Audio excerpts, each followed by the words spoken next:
What if the 7 words Jesus spoke in his final breath weren't meant to be studied from a distance, but were actually a direct invitation into a reality you've been searching for your entire life?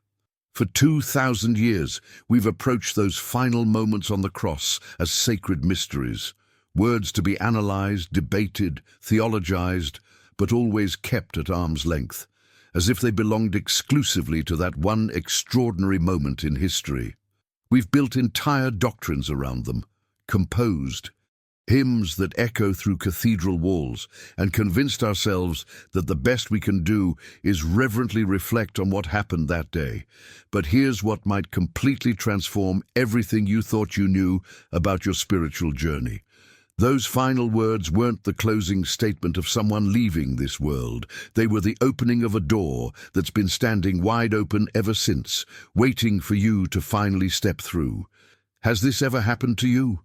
You've spent years, maybe even decades, devoted to your faith, attending services with genuine sincerity, praying earnestly, studying scripture with real dedication, yet somehow that deep, persistent ache of separation from the divine never quite dissolves.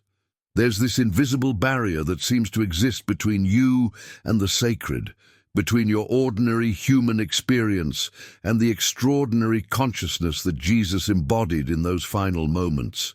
You've tried everything the religious path has offered: more prayer, more study, more devotion, but the distance remains. What if I told you that barrier was never real? What if it was constructed not by divine design, but by a fundamental misunderstanding of what Jesus was actually revealing with his dying breath?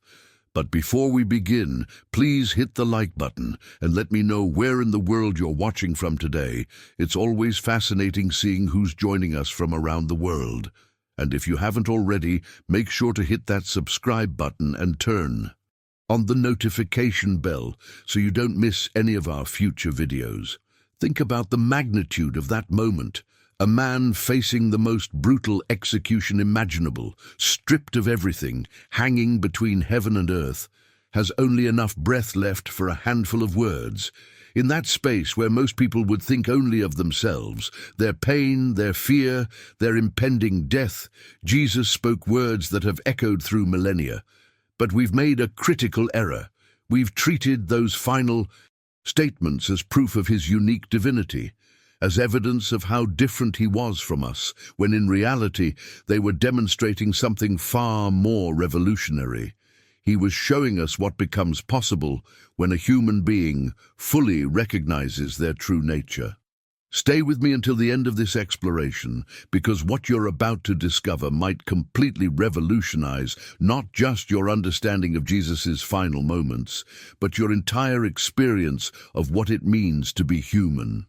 Those last words weren't meant to create worshippers. They were meant to create awakened beings who could embody the same consciousness he was demonstrating even in death. And the implications of this shift are absolutely staggering. The transformation that's waiting for you begins with recognizing what Jesus was actually pointing to throughout his entire ministry, especially in those final hours. Consider the statements he made that have been quoted in churches for centuries. The kingdom of God is within. You will do greater things than these. I and the Father are one, and perhaps most remarkably, that they may be one as we are one. We've heard these words so many times that they've almost lost their revolutionary power, but look closely at what he's actually saying. These aren't the words of someone establishing himself as uniquely divine while keeping everyone else at a worshipful distance. These are the words of someone desperately trying to awaken others to a consciousness he had fully embodied and wanted them to recognize in themselves. This is where the hidden truth behind 2,000 years of religious history reveals itself. Somewhere along the journey from Jesus' actual teachings to the institutions built in his name, a fundamental shift occurred. Christianity transformed from being the religion of Jesus, the actual practice and consciousness he came to share, into a religion about Jesus. Can you see the difference? It's subtle, but the impact is staggering. We made him the object of our devotion instead of the example of our transformation. We built magnificent systems of worship focused on him as someone utterly separate from us, someone to be adored from a distance, rather than embracing his invitation to become what he became. I create content exploring these transformative principles. If something shifted in your understanding today, hit that subscribe button so we can continue this journey together. This mindset shift has kept millions of sincere seekers trapped in a cycle of external devotion that never quite delivers the inner transformation that was promised. You pray to Jesus, you worship Jesus, you study about Jesus, but you remain fundamentally separate from the consciousness he embodied. The entire framework reinforces the gap it's supposed to bridge. Every Sunday service, every prayer directed outward, every theological discussion about his divine nature subtly confirms that what he was, you are not. And this creates that persistent ache of separation that no amount of religious activity can heal, because you're approaching the whole thing from the wrong foundation. Now, I want to go even deeper into this topic by exploring what Jesus' final words actually reveal about your own identity and why understanding this changes absolutely everything about how you experience life, decisions, relationships, and even death itself. If this perspective is beginning to shift something in your understanding, write in the comments, "I'm ready to see this differently." There's a powerful story that illustrates exactly what I'm talking about, and it comes from someone you might not have heard of. Joel Goldsmith, a spiritual teacher who spent decades on the same journey so many of us find ourselves on. Goldsmith wasn't a casual spiritual dabbler. He had dedicated years of his life to religious study, following various teachers, practicing every spiritual discipline he could find, genuinely seeking that elusive connection with the divine that always seemed just beyond his reach. He tried everything the conventional path offered: more meditation, more prayer, more study, accumulating knowledge, refining techniques, pushing himself with disciplined intensity. Sound familiar? Has this ever happened to you? You keep doing more, trying harder, seeking deeper, but that fundamental sense of separation remains. The breakthrough for Goldsmith didn't come through discovering some secret technique or finding the right spiritual practice. It emerged in a moment of complete inner stillness when the constant chatter of his seeking mind finally quieted. And in that silence, something extraordinary revealed itself, not as new information to be learned, but as a recognition of what had always been true. He suddenly saw with absolute clarity that the Christ consciousness he'd been desperately searching for through external practices, teachers, and techniques had never been separate from him. Not for a single moment. It was his fundamental nature, the very essence of what he was beneath every thought, emotion, and temporary human experience. This wasn't a belief he adopted or a concept he intellectually accepted.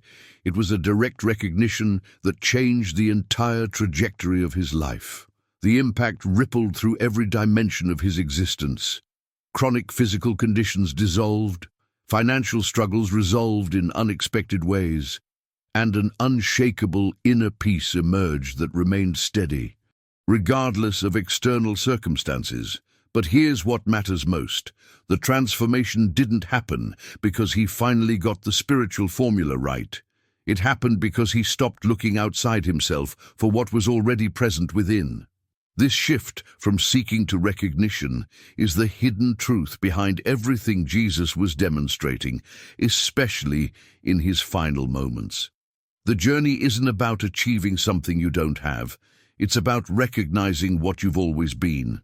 Now I want to explore what this recognition actually means for your daily experience and why it transforms everything about how you relate to challenges, relationships, and the decisions that define your human journey.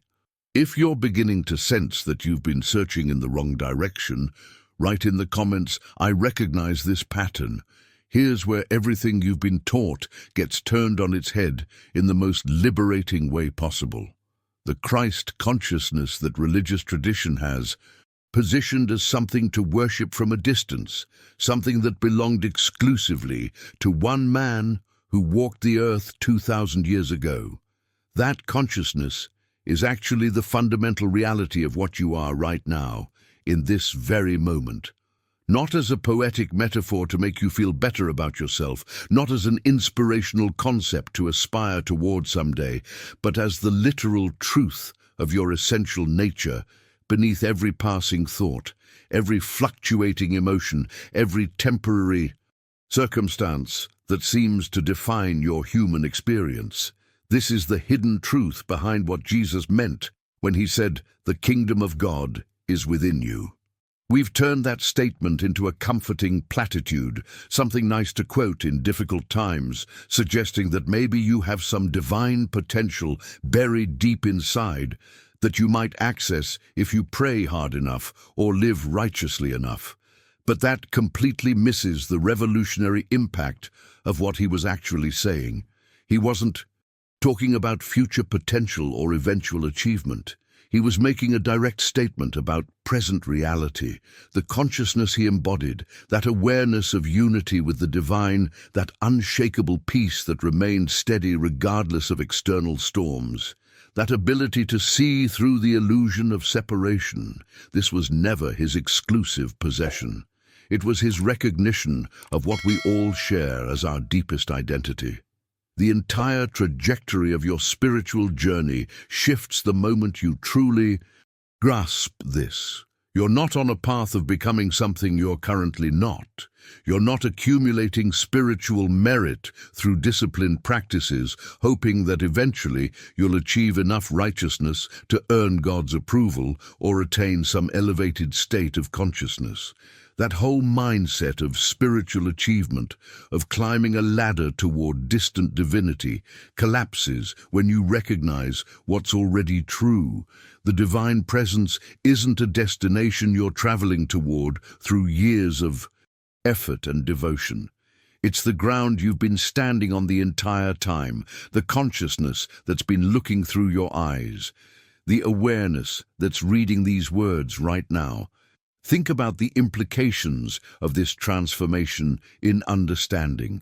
Every moment you've spent feeling spiritually inadequate, comparing yourself to saints and mystics, believing you're somehow less than what Jesus embodied, all of that was based on a fundamental misunderstanding, not of your limitations, but of your actual nature. Now I want to explore what happens when this recognition moves from intellectual concept to lived experience, and why it changes absolutely everything about how you navigate the challenges and decisions that define your daily life. If this truth is beginning to resonate with something deep within you, write in the comments, "I am not separate." When this recognition begins to settle into your awareness, something fundamental shifts in how you approach your entire spiritual journey. You suddenly realize that all those years of striving, all that effort to become more spiritual, more enlightened, more worthy, it was based on a complete misunderstanding. You were trying to arrive at a destination where you already stand. You were seeking to become what you already are. It's like spending your whole life searching desperately for your glasses while they're sitting on your face the entire time. The moment you recognize this, the exhausting cycle of spiritual achievement simply dissolves because there's nothing left to achieve. This is where the transformation in mindset becomes incredibly practical for your daily experience. When you're no longer operating from the belief that you need to become something different, when you're resting in the recognition of what you already are, you start moving through life with what Goldsmith called divine indifference. Now, that phrase confuses people at first because it sounds cold, detached, maybe even uncaring. But that's the exact opposite of what this actually describes. Divine indifference isn't about becoming emotionally numb or disconnecting from your human experience.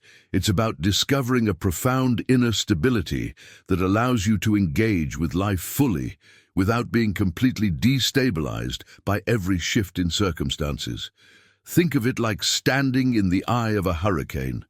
There's chaos spinning all around you. Financial pressures, relationship conflicts, health challenges, all the turbulence that defines human existence. But where you stand, there's perfect stillness. You can witness the storm. You can even move through it when necessary, but you're not caught up in it, tossed around by every gust of wind. This is a radical departure from how most people experience life, where every external event creates internal turbulence. A difficult email triggers hours of anxiety. A financial setback generates days of worry. A critical comment from someone sends you spiraling into self-doubt. But when you recognize your true identity as consciousness itself, rather than identifying primarily as the vulnerable human personality subject to countless external forces, a different possibility emerges in your decisions and responses. You discover that your essential nature has never actually been threatened by any temporary condition. The challenges are real, but they're something you're experiencing rather than something that defines who you are. Now, I want to explore how this inner stability transforms the way you relate to every challenge, relationship, and opportunity that comes your way, and why it makes you more effective, not less.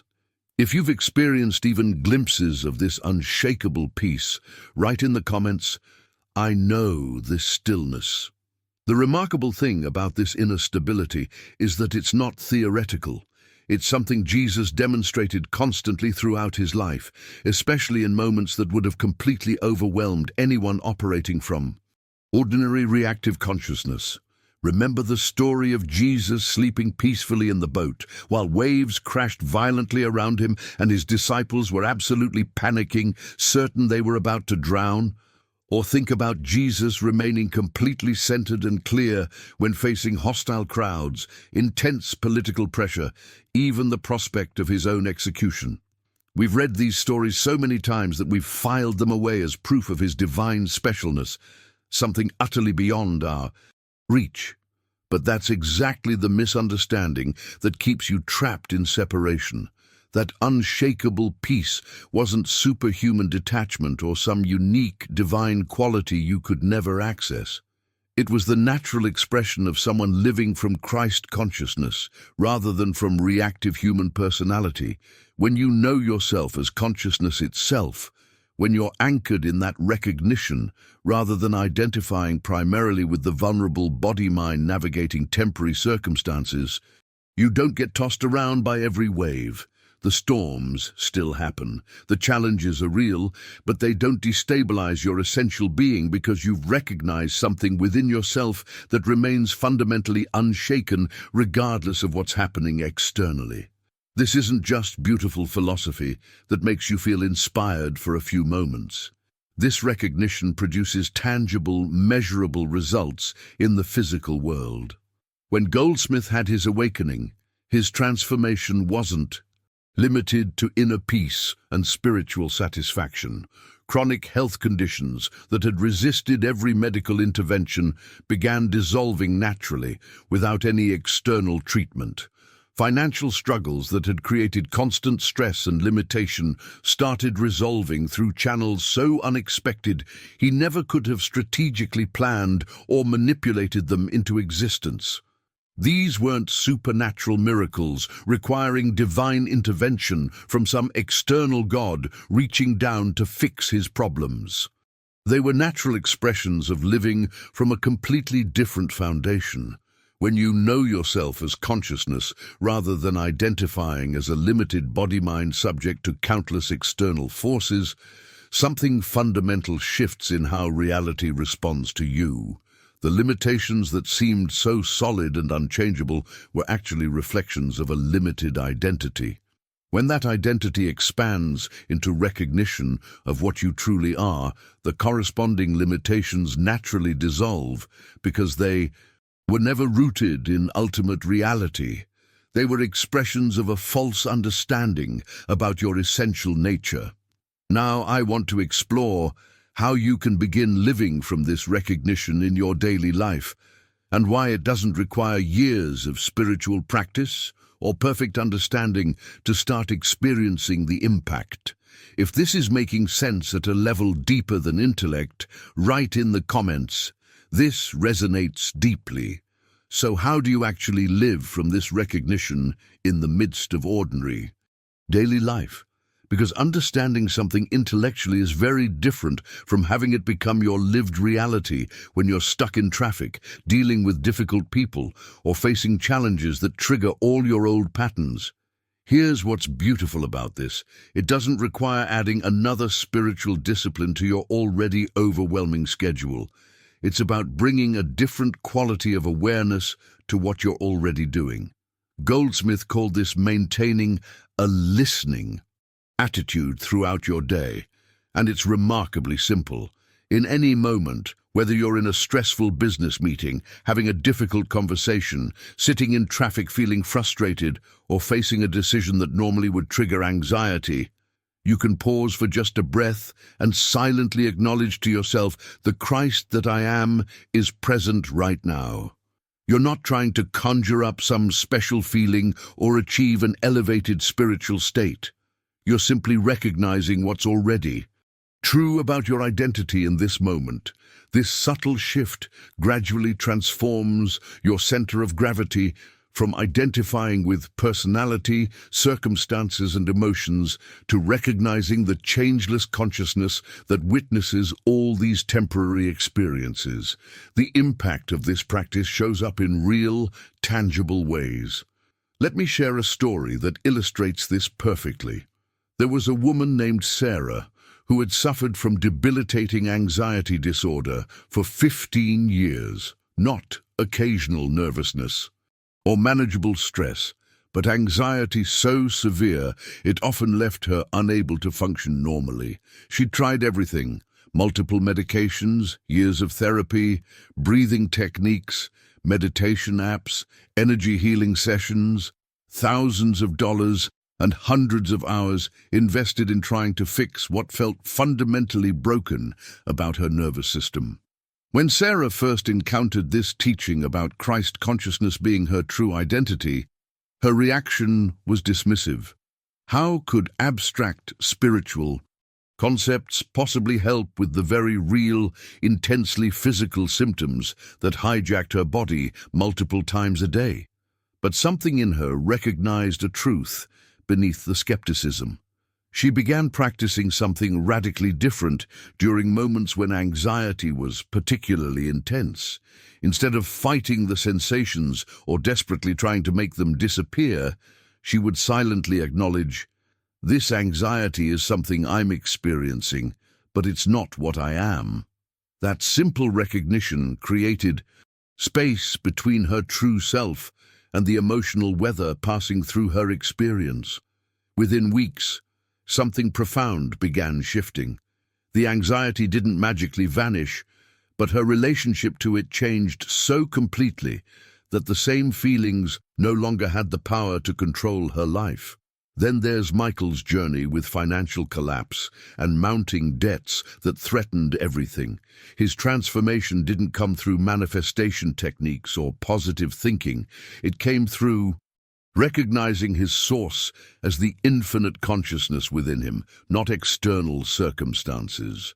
Now, I want to explore what Jesus' final words reveal about this consciousness and why understanding them changes your relationship with life, death, and everything in between.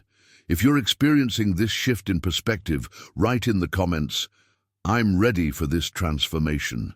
This brings us to what it actually means to live by grace, a term that's been so overused in religious contexts that its original power has been completely diluted. Living by grace has nothing to do with being saved by believing the right doctrines or subscribing to the correct theological positions. It's about allowing divine intelligence to guide your journey naturally without the exhausting effort of trying to control everything through personal willpower. When you're aligned with your true identity as consciousness itself, Life begins flowing in ways that feel almost effortless compared to the constant struggle that characterized your previous existence. Decisions that used to create anxiety and endless mental debate start flowing from a deeper wisdom. Opportunities appear from directions you never could have strategically planned. Solutions emerge to problems that seemed impossible. Relationships begin healing naturally without you forcing anything. This isn't about positive thinking or manifestation techniques where you're trying to use mental power to manipulate circumstances. It's something far more profound. When you're living from the recognition of what you truly are, you're naturally aligned with the intelligence that orchestrates everything, and life responds accordingly. This is precisely what Jesus was demonstrating through every aspect of his life, and especially in those final moments on the cross. He wasn't showing you that he was special in a way you could never be. He was living as a fully awakened human being who had recognized his spiritual identity and was expressing divine consciousness in everyday human form. Even facing death, even in unimaginable pain and suffering, he remained anchored in that recognition. His final words weren't the desperate cries of someone being separated from God. They were the expressions of someone who knew his essential nature could never be destroyed by any physical circumstance, not even death itself. His invitation to you, even in his final breath, wasn't to worship him from a distance or to build religions about his uniqueness. It was to become what he had become, to wake up to the same recognition, to discover that the kingdom of heaven he kept talking about isn't some celestial destination you reach after you die, if you've been good enough. It's a present reality, available right now in this moment, when you finally recognize who you truly are, beneath all the layers of conditioned identity. Think about the revolutionary impact of this understanding. Every time you've approached Jesus' final words as sacred mysteries to be studied but never embodied, you've missed the entire point. Those words weren't meant to be analyzed from a safe distance. They were meant to awaken you to the same consciousness he was demonstrating even in death. Now, I want to explore what specifically happened in those final moments, and why each word he spoke contains a key to unlocking this recognition in your own experience. If this message is touching something true within you, write in the comments. I hear this invitation. If you've made it this far in our exploration together, I want to acknowledge something significant. You're not here by accident. There's a reason this message found you at this particular moment in your journey. The recognition we've been exploring isn't just interesting spiritual philosophy. It's pointing toward the deepest truth about what you are, and something within you already knows this. That's why you're still here, still listening, still allowing these words to resonate with whatever is awakening in your awareness. I create content like this because I believe these understandings have the power to completely transform how you experience life. If what we've explored today shifted something in your perspective, if you felt that quiet recognition stirring within you, I'd be honored to have you join this community. Hit that subscribe button so we can continue this journey together. There's so much more to discover about living from this consciousness, and I want to walk alongside you as you awaken to what you've always been. And here's how I'll know you made it all the way through. Write in the comments, "This message was meant for me."